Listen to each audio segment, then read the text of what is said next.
Hey guys, what's up? Spider here with the M-Cluster, and today we are talking about Ant-Man, and I'm here with Brandon. Hey guys, how's it going? And this is something that actually he prompted, he wanted to do, so I'm going to go ahead and let him take the lead on this. Go ahead. Overall, I did like the movie. I think that all of the actors did well, uh, though I do think that there were some inconsistencies with the first movie, for sure. But overall, it was definitely enjoyable. If you've not seen it without going into spoilers of any kind, I would definitely recommend it as part of the MCU, going forward. And it definitely had some surprises in there as well. Uh, Slider, what did you think overall, at least, without Overall, going I into spoiler territory? overall I really enjoyed it. It was a fun movie. It was a nice palate cleanser, if you will, for the recent movies in the MCU. You know, with the ending of Avengers: Infinity War, which was very heavy. This was a nice change of pace for that. Now, I will say I did not like it as much as I liked the first movie, the first Ant-Man. But All right. this was kind of exactly what it needed to be. I think it was fun. It was jovial. Uh, it had its problems. There's some issues I had with it. Like, for example, I don't think there's a real villain in the film.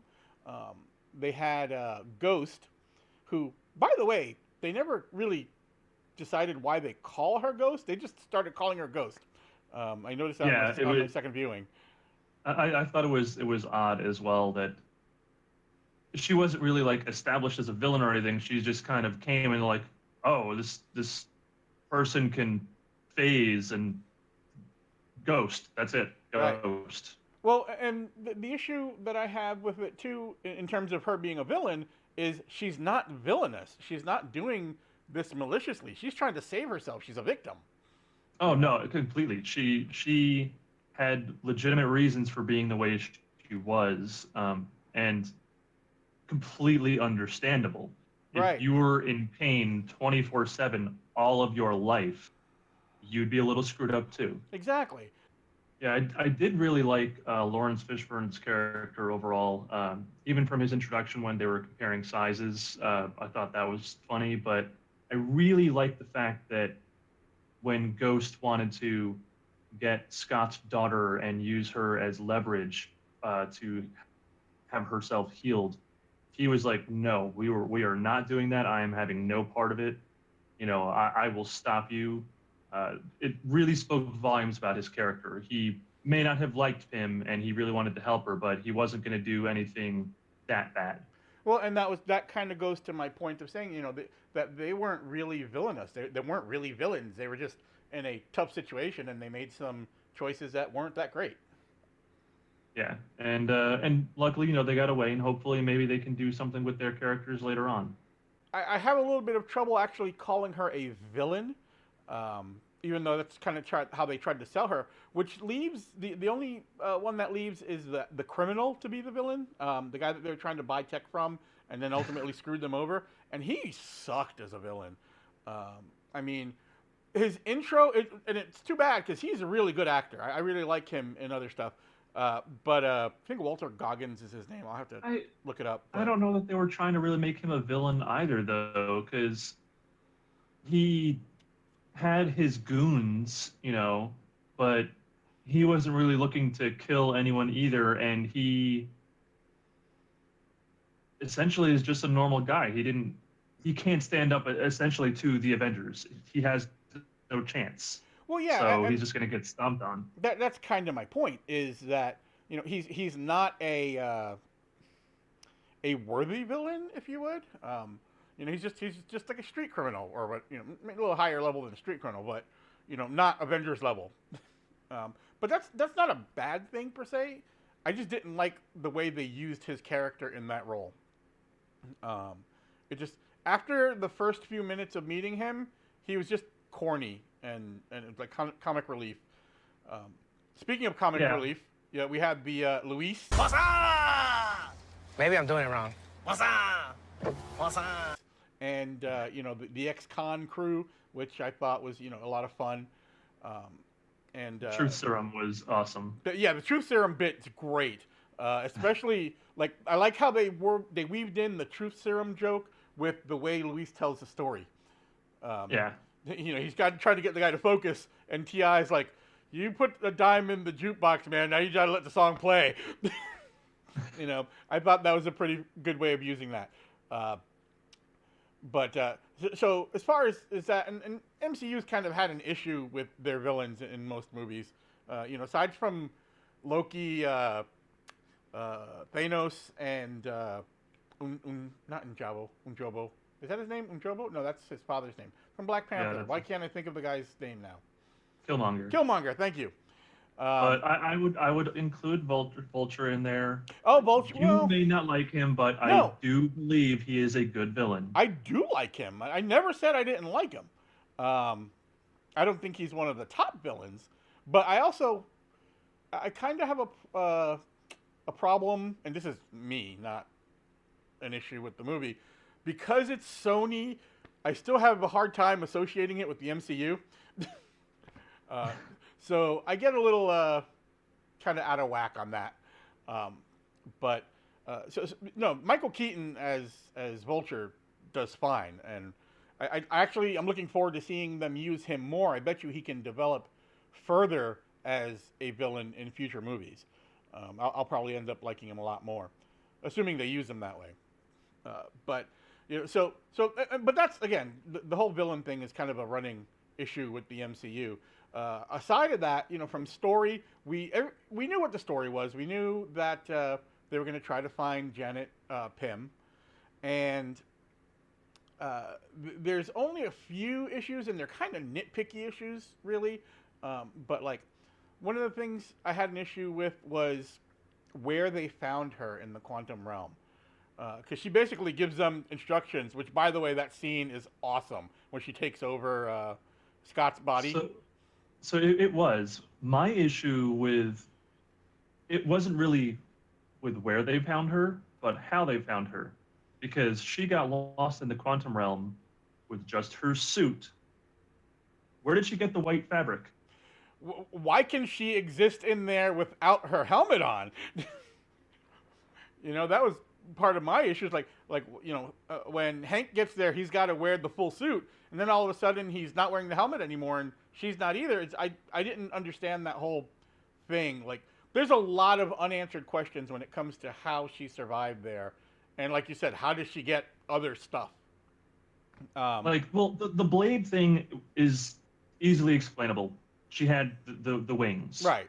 So that one is whatever. But the white fabric, there clearly is not enough white fabric on her suit to at do that. all, Right? to do what she had on, right. The other issue I had is like she tells them, her exact words were, she's just beyond the quantum void. The quantum void, is when they're passing through and everything kind of goes silent and you're just kind of floating out almost like you're in space.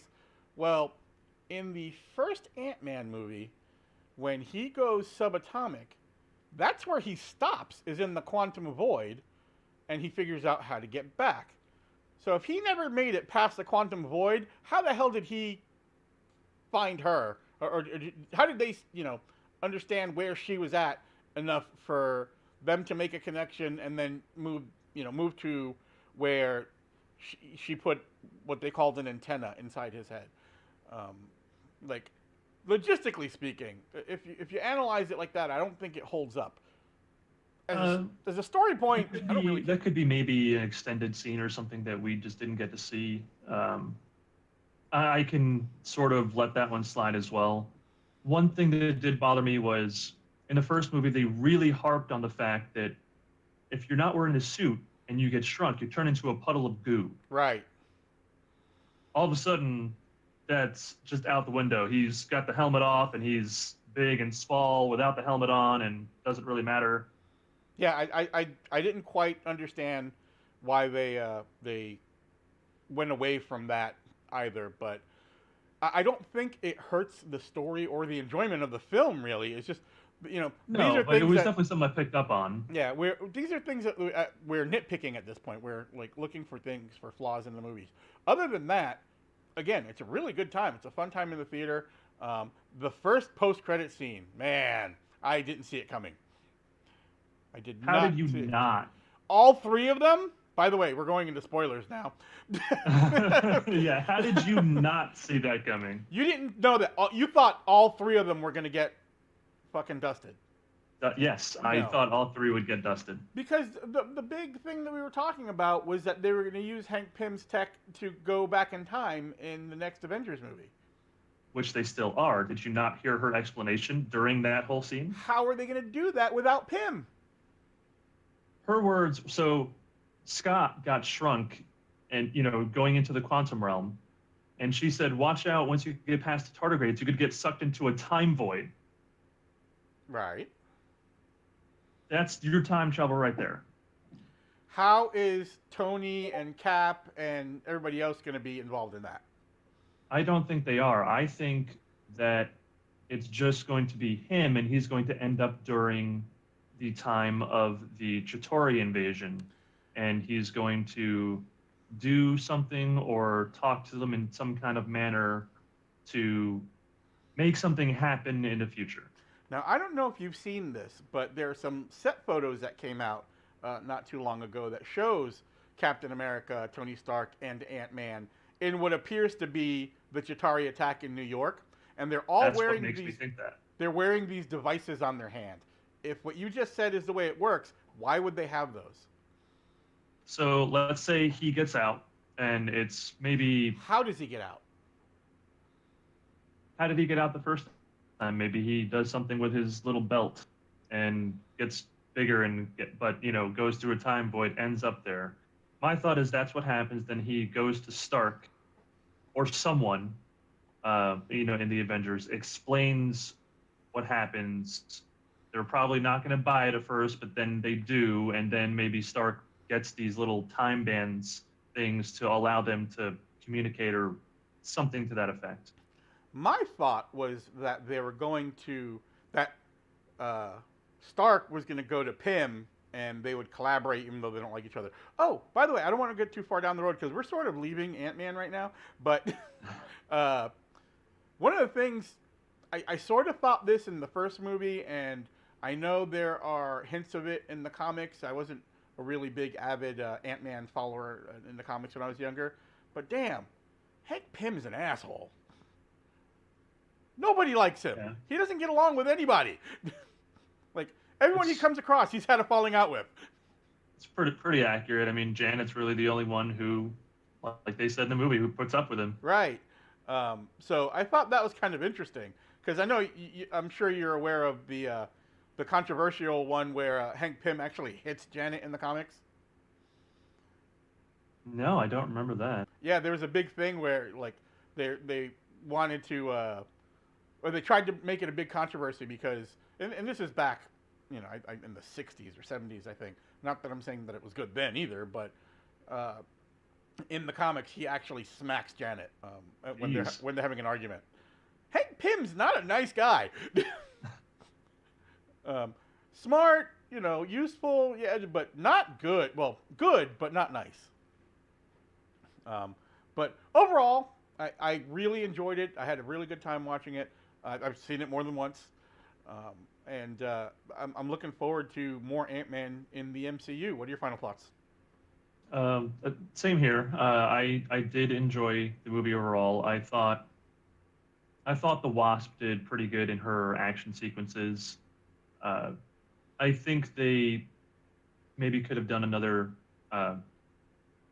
team up fight against Ghost, maybe, or done an extended fight kind of. I wanted them to do more with that, I think. But I also thought the very end credit scene was quite good. Really? Really? The final end credit scene is fucking stupid. And, spoiler alert, they show it to you in the goddamn trailer. I was really angry that I stayed. The second time I saw it, I did not stay for that stupid scene.